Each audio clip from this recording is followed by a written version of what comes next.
This is a well overweighted part two of my molestation story. I promised to tell the part two back in November, but guys, these stories you got to be in the zone and the mood to tell them. So, I've already told the story time about my uncle. Now I'm going to tell the story time about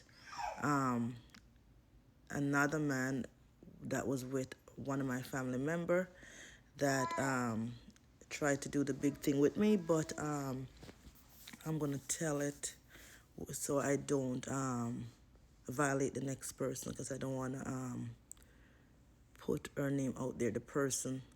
So it's a family member that was dating this person that tried to sleep with me. So what happened was when my mother passed away in 1995, I moved in with a family member, and the family member has a boyfriend.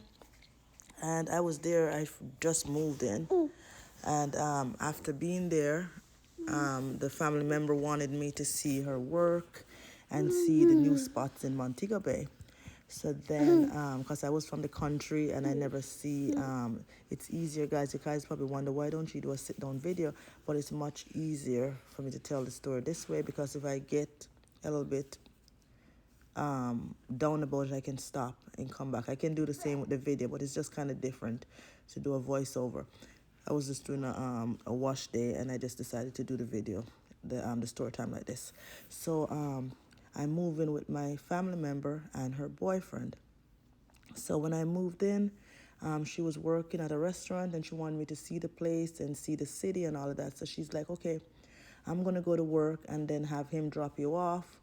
And when it was almost time for her to be done working, no fault of hers. This is because I don't blame a woman from what your man did. And she didn't know about it because I never told her anything about it. So anyway, let me get to what happened.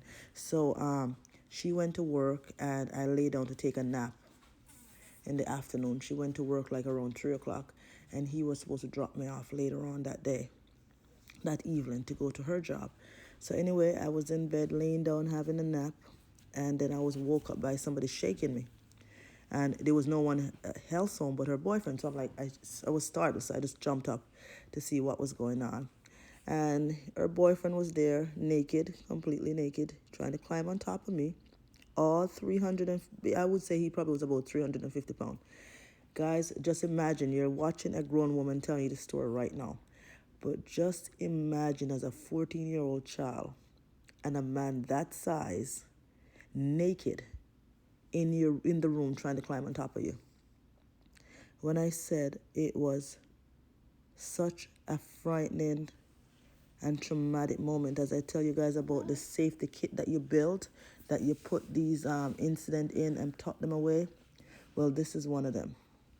So anyway, I never told her anything. I went, he took me to her work because I told him no, no, no. Because I already been through two dirty family members already trying to sleep with me.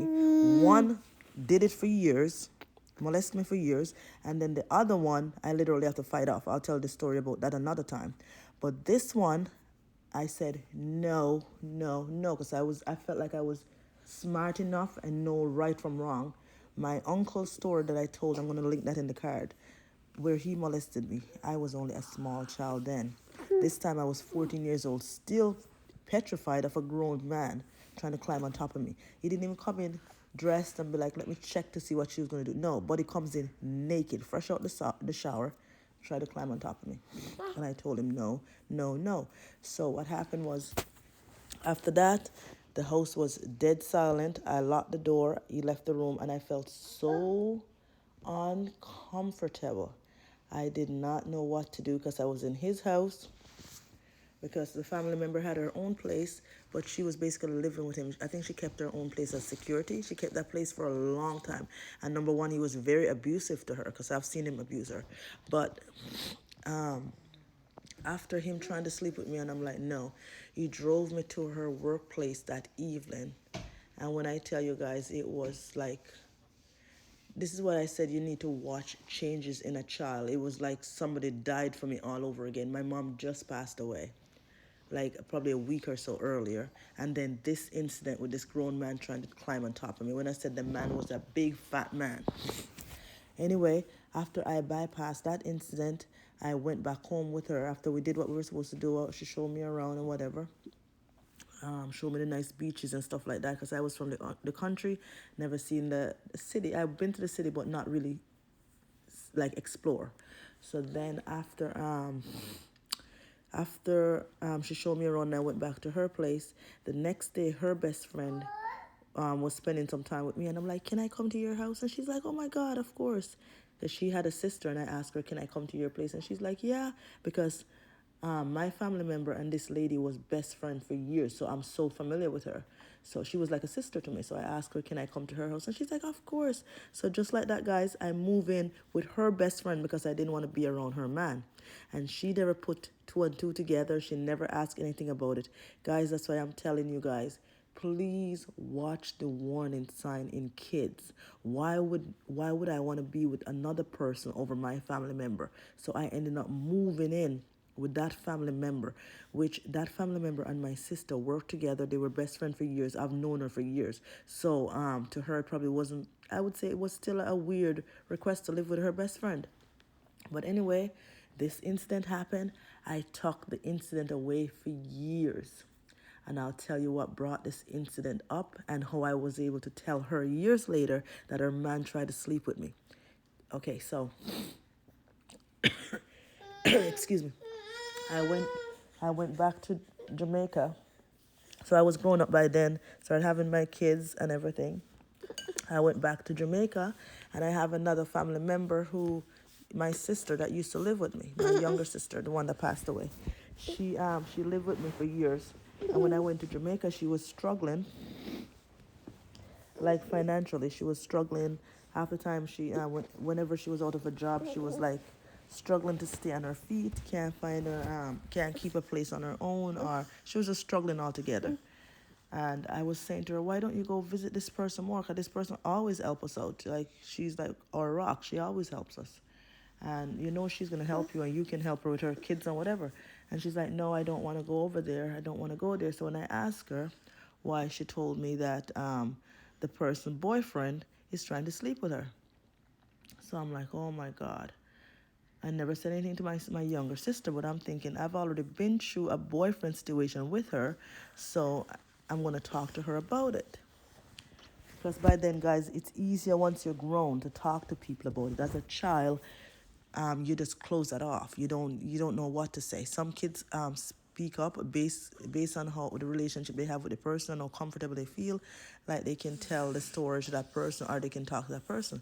But I didn't feel safe enough at the time when I was like 14 that I could tell her. It's not even that, I don't know, I just didn't know how to tell her when it was my time. But now that I was grown, I would say probably I was 20, I would say probably 26, 27. Because this is after I moved to Canada, moved back to Jamaica. Actually, it would be older than that.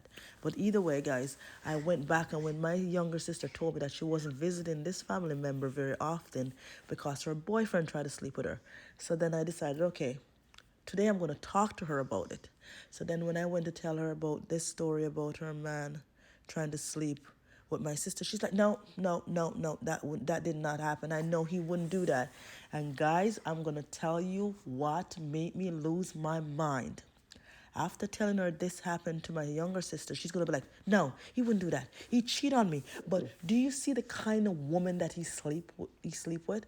Almost like she was saying my sister wasn't good enough for her man to sleep with. Basically, it's like she's saying that the woman that he sleep with or cheat with is at this eye level, which is a problem to me, if you ask me. That if the fact that you know your man is cheated and you're defending him based on the class of woman he sleep with, you got a real brain problem.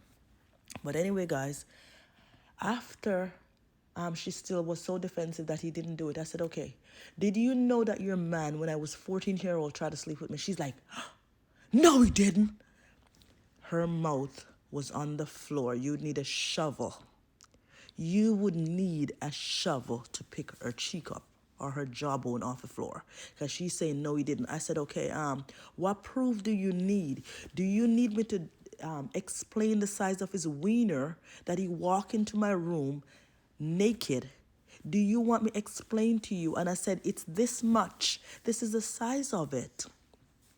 She looked like she just saw a ghost. Because number one, she didn't believe that it happened to my sister because I guess her man don't sleep with little kids, or her man wasn't dating them kind of woman, basically, or sleeping with them kind of woman. So anyway, she was just so surprised. She could not believe it. So when I told her the full incident of what happened to me with her other boyfriend, when he was supposed to drop me off to her work, and how he tried to sleep with me, and the size of his wiener because he was completely naked when he come try to climb in the bed with me. And she was just blown away. And from then we never discussed it again. So I'm sure she believe it now that yes, honey, it doesn't matter what class your man is. If the child is vulnerable, they will try. If they're dirty, if these men are dirty and sickening, they will. But anyway, after I was done with that story with her, I was telling another sister of mine that my younger sister don't want to go to this one's house because this was happening. She's like, yeah, he tried to sleep with me too. So ladies, be careful. Watch the man. If you have to take care of a child, please watch it, the child that you're responsible for. Watch for changes. Please keep your eyes open. So that was part 2 of another incident of a Jamaican man tried to sleep with me, or a grown man that was close in my family. I'm going to give you another quick one. I was going to leave it for another story time, but I figure I will give it to you guys in this video because, as I said, it comes when you're in the mood, and I might not do it again for another long time. So now that I closed that in-law story of him trying to sleep with me when I was 14, and the way I prove it to the family member whose boyfriend she was is by explaining to her the size of what he had, his package and everything. That's what I did for her to believe me and believe that it could happen to my younger sister as well, because she was so defensive that basically she didn't say my sister was lying, but she just said no, her man wouldn't do that. So okay. So before my mom passed away, she moved back home. If you watch my story in the first one, so if you haven't watched that story, you can leave this video and go watch that one so you can catch up to speed, or explain my mom passed away and what happened, how she abandoned us. So my mom left myself and my sibling, moving with her man, and then when she got sick after she got pregnant 3 times, have 2 kids, and moved back in with us. After she came back home with us, she was still very sick, because she came back home basically because she was sick. So she was home with myself and my brother for quite some time, and she needed a lot of help. So one of my aunt decided that she'll take my mom at her house for a period of time to help us out, or help my mom out, that it would relieve a bit of stress off of us. So while my mom went to live with my aunt for a few months or whatever, just to help us, my stepdad was coming in and out because he was by then sleeping with another woman, and cheating on her. So he's not home all the time. He goes in and out. Some nights he's home, some nights he isn't. One night he comes home, and it was myself and my 2 younger sister, which his 2 kids, was home, and he tried to sleep with me then. I have to tell him that my brother would kill him. That's what made that man leave me alone. I have to bring up my brother. So there goes another family member that I have to fight off. So just imagine growing up, and as you grow older, how traumatic that is. I don't want to get into a lot of detail with that, because that didn't last no time. That was literally me saying, like, no. Like, these grown men, these are supposed to be your caretaker, your family member, your stepdad. The other one, I didn't say what family member he is, because I want to protect my other family member, because she didn't do anything wrong. She didn't know about it. It's not like I told her about it. So I'm just saying, just imagine how you question yourself. You question, why would 3 grown people in your family trying to sleep with you or sleeping with you as a child? Why would that happen? I'm telling you, my outlook on Jamaican men are so low when it comes to their standard. Like, a lot of Jamaican men, not all, because I have brothers that have children and do pretty good. Like they want to have the most kids, but not cared about the quality of caring for the kids. They just want to have the numbers. How many child did you get, or how many kids you get, or how many women. It's like a big boost to your ego by just having as much kid as possible, not prioritizing how well you take care of those kids. So I did not want that to be my story about having a baby daddy over there, or two baby daddy over there that's not caring for my kids. So even when I was single, my friends have every man in the book for me, and I'm like, no, no, sis, you can keep all the boys for yourself. No, thank you. I refuse because I've been through traumatic experience. And if you have other experience, you had a great dad in your life, or you had good family members and all of that, well, you have a different story. But this is mine from experience that I've been through with Jamaican men, and I just didn't want to put my kids through that, or even think that they'll have to go through anything like that. So I refused to date a Jamaican man. My first husband was born in Jamaica but raised in Canada, so his outlook was completely different. His value for women was completely different. So as I said, my first husband was Jamaican born, but he was raised in Canada. So his outlook is it wasn't about how many kids I have, is what quality of life can I offer my kids. So as I said, guys, if you had an excellent experience or a great experience with your dad or your family members, I'm happy for you. Um, as I said, this has been my experience. These were all the men that was close to me in my life growing up as a child, and all three who didn't completely violate me at least attempted to. So just imagine, that's my experience. So I hope that's not your story. I hope you had a better experience. But that is the reason, guys, that I said no, I will look somewhere else. I don't care if it's an American. I don't care who it was when I was single, but I did not want to hear the Jamaican. I did not want to go there. So as I said, I have brothers down there that are raising their kids, or they are doing everything in their power to raise their kids. So if you're a Jamaican man and you're stand up and you're doing what you're supposed to do, I congratulate you. And if you're a woman and you have a great Jamaican man, I am happy for you. But it just has not been my experience. I've been cheated on twice in my life that I know of, and it was a Jamaican man. So as I said, I just cut ties there, and I ain't looking there. I'm married now, so I don't have any reason to look there. But the fact remains, as I said, even when I was single, I was like, no, no, girl, no. Because I have a friend before. She was one of my good friend. She was in a relationship when I was single after my husband passed, and she was trying to hook me up while she was in the worst relationship ever. So thank you guys so much for watching. I hope you enjoy my story time. Guys, I have so much story time coming for you guys for 2022. I think I have two more major ones that I want to tell. And then, as I said, guys, it takes time. It depends on my mood. Depends on the mood that I'm in when it comes to story time. But guys, my biggest goal for my channel this year is to come with a lot of ear videos to show you guys how to care for your hair, how to love it, and how to just enjoy what's coming out of your own scalp. Guys, 2022 is my year. I'm claiming it, and I'm gonna work my butt off in my personal life, in my YouTube journey. I'm gonna work so hard. I want to see more growth on my channel. I want to have more family members here. So I'm gonna put a lot of work in. That's my goal for 2022. I never set a lot of goals. I always just keep it realistic. But this year I want to see a major growth in my channel. So I will be working a lot more to put out a lot more content. Last year it was about learning to edit and just getting started.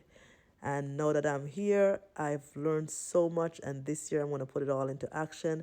I'm planning to do a lot more ear reviews and stuff on my channel this year. So last year I started my channel off on hair care, and guys, you know how big YouTube is. You see so much going around, and you got so much different part of your life that you want to share, but I just don't want to miss the mark on my hair care part of my channel. So this year I'm going to focus a lot on that. I'm going to bring you guys other stuff, but the ear care stuff is going to be my number one because it's my favorite thing to bring to you guys. It's just to teach somebody how to care for your hair, that you can care for your hair no matter what hair texture or hair type you have. You can love it, care for it, and nourish it so it can come healthy and look healthy. So this is my excitement after hours of trying to get my hair twisted, because I twist and then I had to stop and take care of my kids, and now I'm back and I'm just so excited that I am done my hair. Thank you guys so much. I'm gonna done talk here and I will see you guys all in my next video. This is just some olive oil. I like Moroccan oil too, so olive oil usually leave it so soft. They all do. I like leaving my hair soft and hydrated. So that's it, and hopefully I'll leave it for a few weeks. Just trying to get that oil sealed and that moisture in, and that's it. Whoop! See that's you see that shrinkage?